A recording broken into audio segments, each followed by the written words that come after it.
Good evening. At this time, I would like to call the December 21st, 2015 meeting of the Cumberland County Board of Commissioners to order.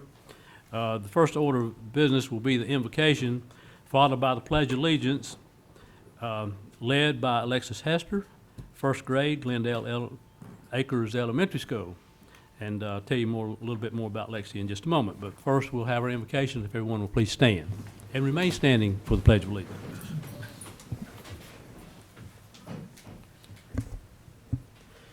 Gracious Heavenly Father, once again, we come into your presence, and we ask that you be with us as we make those decisions that are necessary and helpful to our county and to our county citizens. We ask that we would use wisdom and guidance, and that everything that we deliberate on today would be acceptable in your sight. And these things we ask in your name. Amen. Amen. Okay, Lex, if you'll come up to the podium, please. As I said, Alexis Hester, she's the first grade at Glendale Acres Elementary School. She's my granddaughter, number one. She's the daughter of Chris and Lisa Hester, my daughter Lisa and my son-in-law Chris, and sister Addison. We call her Addie. She's being a little shy, but introduce her as well. Lexi loves to go to school. She loves to read. She loves to fish, sing, play board games, crafts, and tumbling. She also enjoys playing with her sister Addison and shopping with her mom and her Nina. We're so proud to have my granddaughter lead us in the pledge. First of all, we'll turn around, and Lex, you take it from there. Okay? I pledge allegiance to the flag of the United States of America and to the republic for which it stands, one nation, under God, indivisible, with liberty and justice for all. Thank you, Lex. Come shake hands.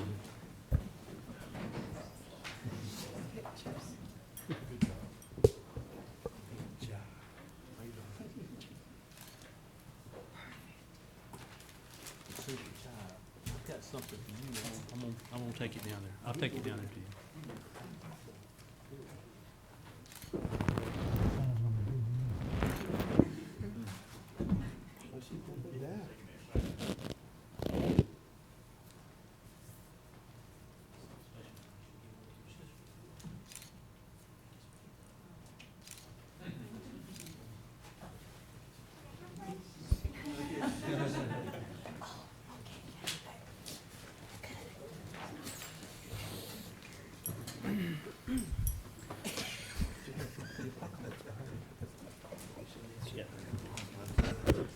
Thank you, Lex. At this time, we'll begin our public comment period, which we have at our third Monday meeting. We allow 15 minutes for public comment. First thing I'll do is ask if there are any speakers. There are no speakers. Okay, there are no speakers, so we'll close the public comment period. That took about, 12 seconds. Thank you. So we won't read the policy then. Okay, at this time then, I've got a couple of recognitions I'd like to make, and I'm going to come down again.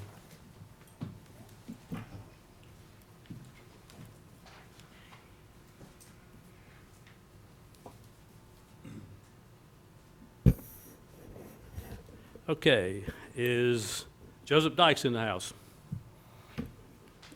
From the Board of Adjustment. Okay, Joseph's not here. How about Cristobal Berry Caban? No, okay. These two folks are members of our boards. Our boards are very, very important that we ask our citizens to be a part of and to help us make decisions. They take a lot of legwork and a lot of paperwork and a lot of hours away from the Board of Commissioners. If we had to do it ourselves, it just probably wouldn't get done. But Joe served on the Board of Adjustment, and he's going off, and Cristobal served on our Animal Control Board. And I know that both of these boards are very important to this county, and these guys have been very busy, so we do in fact salute them. At this time, how about Claudia Sievers?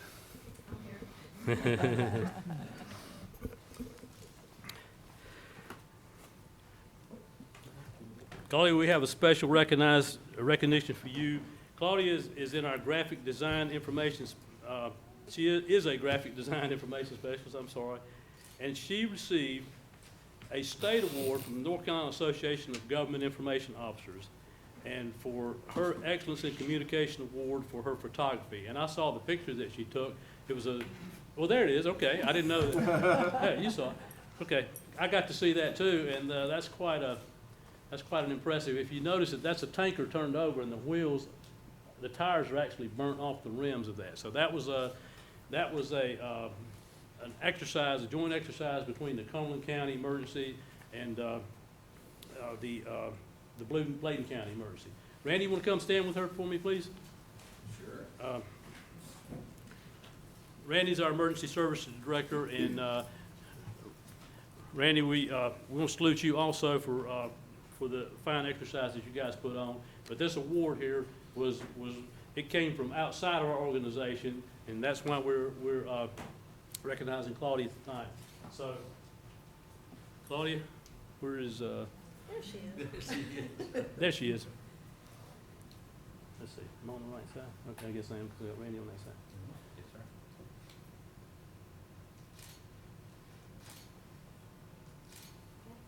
Gotcha. Thank you so much. Thank you. And the mic is yours if you've got any remarks you'd like to Oh, make. I didn't prepare anything. Nah, But thank you. thank you so much. We salute you and thank you.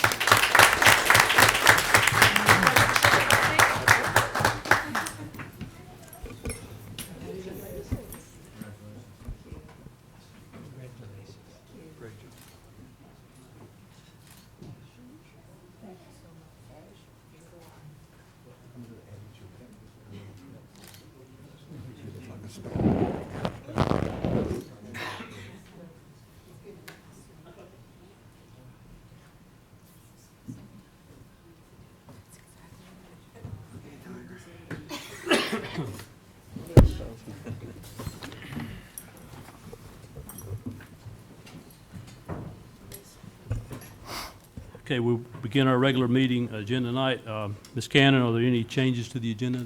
Just one change, sir. We would ask that you add a very short attorney-client matter. Okay. Okay, what is the pleasure of the board? Mr. Chairman, I move for approval of the agenda. Moved and seconded, discussion. All in favor? Unanimous. Okay, next item is Cannon. The next item, sir, is the consent agenda. Okay, does anyone have anything they want to discuss further on the consent agenda? Hearing none, do I hear a motion? Motion to approve the consent agenda. Okay. Second. Motion and seconded, any discussion? All in favor? Unanimous. Next item is Cannon. Item number 3 is public hearings. The first case is an uncontested rezoning case, case P15-39. Okay, Mr. Lloyd. Yes, sir. As the county manager said, this is uncontested. No one appeared in opposition at the planning board or is in opposition tonight, and the planning board recommended unanimously to approve this to R40. Okay, this time I'll open the public hearing. Ms. Clerk, are there any speakers? There are no speakers. Okay, I'll close the public hearing. What is the board's pleasure? I need two motions. Mr. Chairman, I move, Okay, go ahead. Okay, record. I forgot my button. Yeah, we don't, I forgot the buttons too. Okay, first I heard was Ms. Council. Okay. I move to find the request for rezoning consistent with the 2030 Growth Vision Plan and any other applicable land use plan, reasonable and in the public interest for the reasons stated in the recommendations of the planning staff included in the agenda package and as reflected in the minutes of the planning board's consideration of this case, which minutes are to be fully incorporated herein by reference. Okay, do I have a second? Second. Moved and seconded. Any discussion? Not all in favor? Unanimous. Okay, second motion. I'll do that. Move to approve the request of R40 Residential District as recommended by the planning staff included in the agenda packet and as reflected in the minutes of the planning board's consideration of this case, which minutes are to be fully incorporated herein by reference. Second. Okay, moved and seconded. Any discussion? All in favor? Unanimous. The next uncontested case is case P15-58. Yes, sir. This is R20 to C2P, conditional zoning for a trade contractor. Again, there was no opposition at the planning board hearing. There's no opposition tonight. The planning board recommended unanimously to approve the CPCZ. Okay, I'll open the public hearing. Madam Clerk, any speakers? There are no speakers. Okay, close the public hearing. Board, what is your pleasure? Need two motions again. Commissioner Edge, sorry. Mr. Chairman, I would move that we rezone 1.37 acres plus or minus from R20 residential to C2P planned service and retail, CZ conditional zoning for a trade contractor or to a more restrictive zoning district located at 725 and 729 Snow Hill Road, submitted by Huxley. I'm sorry, I was reading the wrong thing. I'm sorry. Just disregard that. I move to find that the request for rezoning consistent with the 2030 Growth Vision Plan and any other applicable land use plan reasonable and in public interest for the reasons stated in the recommendation of the planning staff included in the agenda package and is reflected in the minutes of the planning board's consideration of this case, which minutes are to be fully incorporated herein by reference. Is there a second? Second. Okay, moved and second, any discussion? All in favor? Unanimous? Okay, second motion. I'll take that. Okay, Mr. Evans? Move to approve, move to approve the request of C2P planned service and retail CZ conditional zoning for our trade contractor as recommended by the planning staff included in the agenda package and as reflected in the minutes of the planning board's consideration of this case, which minutes are to be fully incorporated herein by reference. Okay, is there a second? Second. Okay, moved and seconded, any discussion? All in favor? Unanimous? Okay, thank you, Mr. Lloyd. Yes, sir. I'd just like to pass on from the planning board and the planning staff that we appreciate all the support Commissioner Edge has given us over the years, and he'll be sorely missed. I'm not leaving for a few more months. We're gonna send an adequate replacement over there. Okay, next item is Cannon. The other public hearing that we have this evening is a minimum housing code enforcement case. It's case MH 1224-2015. Okay, Mr. Walker. Good afternoon, Commissioners. Good afternoon. Oh, I'm sorry. Do you swear or affirm that the testimony you're about to give is the truth, the whole truth, and nothing but the truth? I do. Thank you.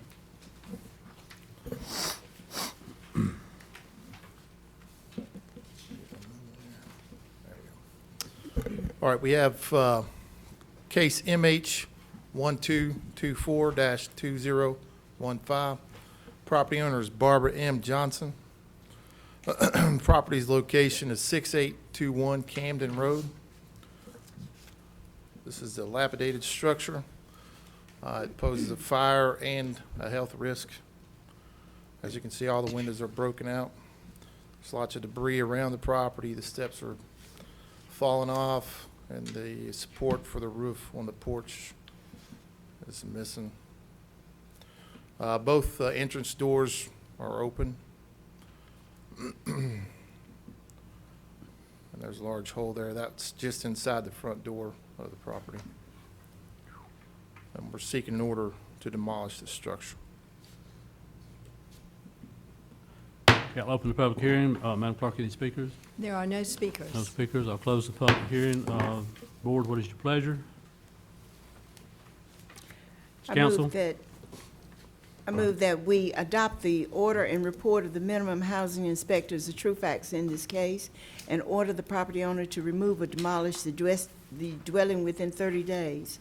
To order the inspector to remove or demolish the dwelling if the owner fails to do so, and impose a lien on the real property for the cost of such action. And to direct the clerk to incorporate the foregoing findings and orders in an ordinance certified by the chairman and record the same in the Register of Deeds. Second. Moved and seconded. Any discussion? All in favor? Unanimous? Thank you, Mr. Walker. Thank you. Next item is Cannon. Item number 4 is an item of business. It's consideration of approval of funding for the Fayetteville Cumberland Economic Development Corporation for the period of January 1st, 2016 through June 30th, 2016, in accordance with the interlocal agreement between the county and the city of Fayetteville. Mr. Chairman and Commissioners, as you remember, the Board of Commissioners and the City Council both approved an interlocal agreement which set forth the process and the foundation for creating a new economic development entity. The agreement directed that a new nonprofit entity would be developed with a new board of directors, which would be appointed by the city, the county, and the Alliance Foundation. These steps have been accomplished, and the new board has met to begin the process of reviewing and developing the bylaws, developing policies and procedures, and addressing other organizational issues. In order for operations to continue January 1st, we need to put our remaining portion of the funding in place for the last 6 months of the year. At budget time, we moved half of the funding to general government other as a placeholder until decisions were made about the new entity.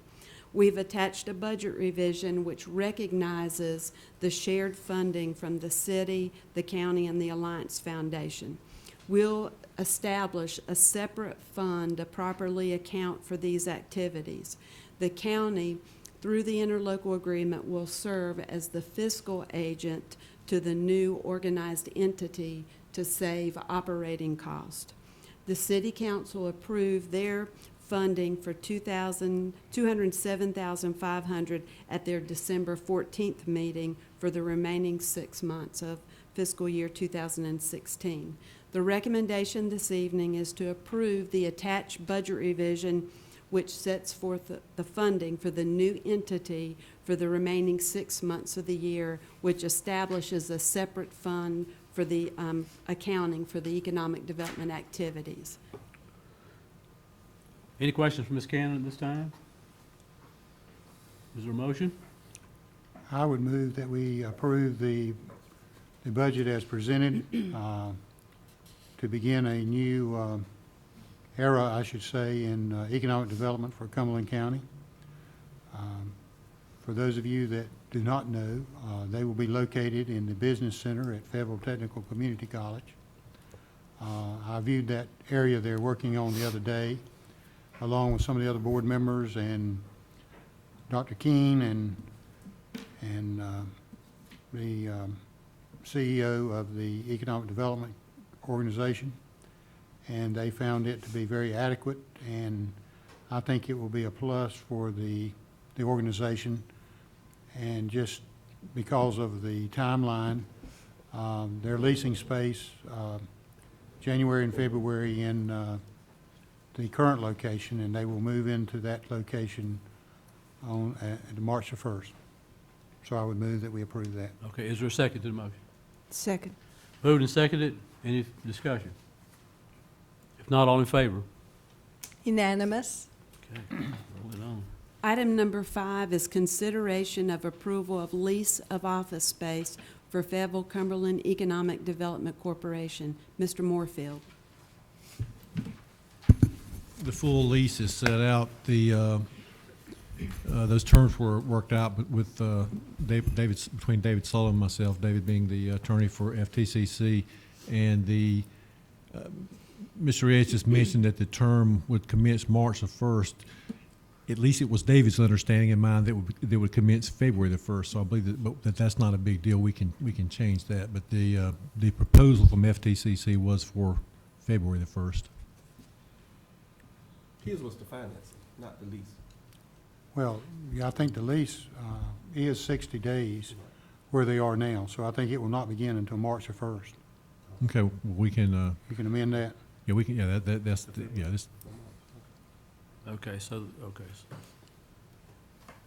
okay, board, what is your pleasure? It sounds like the lease we need to amend to begin March 1st.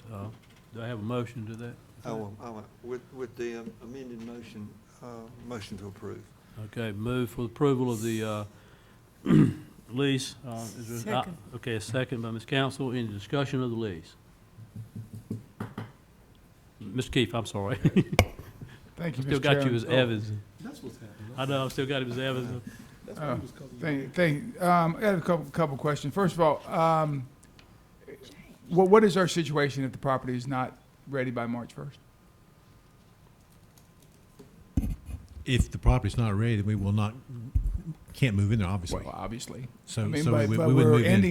ending a lease on another location, right? Are we ending? I don't think, I'm not aware of there being a formal lease with the other location. It's my understanding that they have agreed that they could stay on it. Okay. If there's a formal lease, I wasn't involved in terms of knowing there's something in writing. Okay. How did we come up with the $12 a square foot amount? That was a common rental rate between governmental agencies with the state, us, other No, it's jurisdictions. Well, it is here. Well, we don't do it. No, sir, we do. We do. Okay, and was there any consideration with FTCC on the amount of funding that we transfer back and forth with them as consideration on this lease? Now, this lease would be outside the county's support of FTCC's budget. Okay. And finally, we're handling all the facilities, so this is not, the cities agree that we can negotiate the lease amount and they'll participate equally in that too? Actually, yes, the funding will be paid out of the funds set aside for economic development. But yes, the city is aware and in agreement with the shared space at FTCC. Okay, And, thank you. Mr. Keefe, our agreement with the city on this whole function is that any contribution by either party in kind will be credited in the budget amount. Okay, thank you. Further questions? Ready to vote? All in favor? Unanimous? Okay. Item 6. Ms. Cannon. Yes, sir. Item number 6 on the agenda, Mr. Chairman, is discussion of the local sales tax distribution agreement. Thank you for giving me this opportunity again to provide you some information on this important item. It was presented on December 3rd, but I believe this is a community issue, and that's why I have placed it on the agenda this evening so that the viewing public may have some information about this agreement. Let me give you my recommendation up front, and my recommendation is this. I believe that we should seek long-term extension of the current local sales tax distribution agreement. And I believe that because it's in the best interest from a community-wide perspective. And as we go through the presentation, I think you'll see the basis for my recommendation.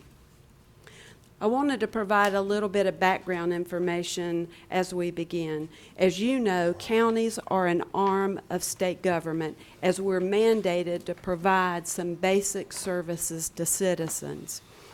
The state has given exclusive authority to counties to levy sales tax.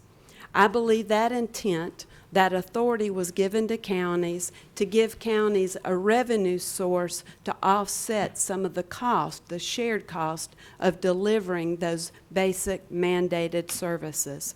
As you can see on the chart, we have 4 local articles of sales tax that have been levied by the Board of Commissioners. I do want to point out for Articles 40 and 42, we're required to share a certain percentage of those sales tax dollars with the Board of Education. The Board of Education is limited in how they can utilize those sales tax dollars. They can use them for construction, building renovation, for debt service, or capital outlay. In addition to counties having the authority to levy sales tax, counties also have the authority to choose the method that sales tax is distributed within a county to the local governments. There's 2 methods, the per capita method and the ad valorem method. Under the per capita method, sales tax is distributed to the municipalities and the county based on their relative population. Under the ad valorem method, sales tax is distributed based on the tax levy of every taxing district within the community. Annually, commissioners may change the method of distribution. I'd like at this point to give you a little bit of history about what's happened to our sales tax from a county's perspective over a period of time. Historically, Cumberland County has distributed sales tax under the per capita method. And let me tell you what has occurred over a period of time under this distribution method. As Fayetteville and other municipalities grew through annexation, the county's share of sales tax distribution declined, but our responsibilities did not go away. Let me give you a little bit more perspective on that. In 2002, the county had incurred a $4 million annual loss of revenue as a result of annexations. Those annexations began in 1995 through 2001 by the city of Fayetteville. As a result of that recurring annual loss to Cumberland County, a sales tax and annexation working group was formed in 2002. Let me tell you their purpose.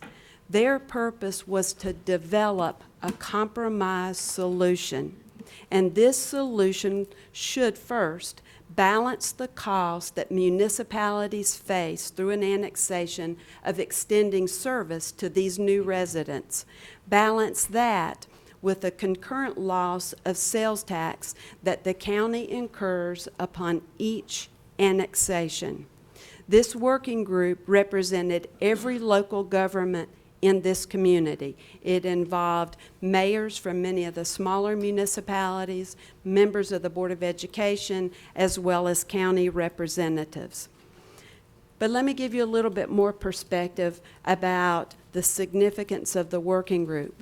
Not only had we already incurred a $4 million annual loss, there were additional planned annexations on the horizon for the city of Fayetteville. And let me show you what that looks like. On this chart, the blue bars represent the sales tax anticipated gain from these annexations by the city of Fayetteville. The red bars represent the concurrent loss of sales tax dollars to Cumberland County. Let me say this at this point. It appears that I'm singling out the city of Fayetteville, and I don't mean to do so in any punitive sense. My purpose this evening is to provide you with some factual historical information that builds the foundation for that original agreement as well as the potential renewal of that agreement. The facts are, over a 10-year period from 1995 through 2005, through annexation, the city of Fayetteville actually doubled their population. Those significant annexations had a significant impact on Cumberland County's sales tax revenue. The working group was formed in the fall of 2004. We were all at a little bit of a loss about how to begin because each of us had competing interests around the table. We decided to bring in a facilitator from the School of Government to help us in only the early stages. The facilitator helped us carve out what a successful agreement should look like, basically the tenets of a successful compromise agreement. First of all, we agreed as a working group that we needed to address the short-term and the long-term impacts of annexation. The short term being the $4 million that we had already lost, and the long term, the additional planned annexations on the horizon. We also agreed that any agreement should have an equitable impact. It should be fairly across the board to all municipalities. In addition, the working group agreed that sufficient revenue should be protected and stabilized so that the county could continue to provide those basic mandated services. In addition, we agreed that we needed to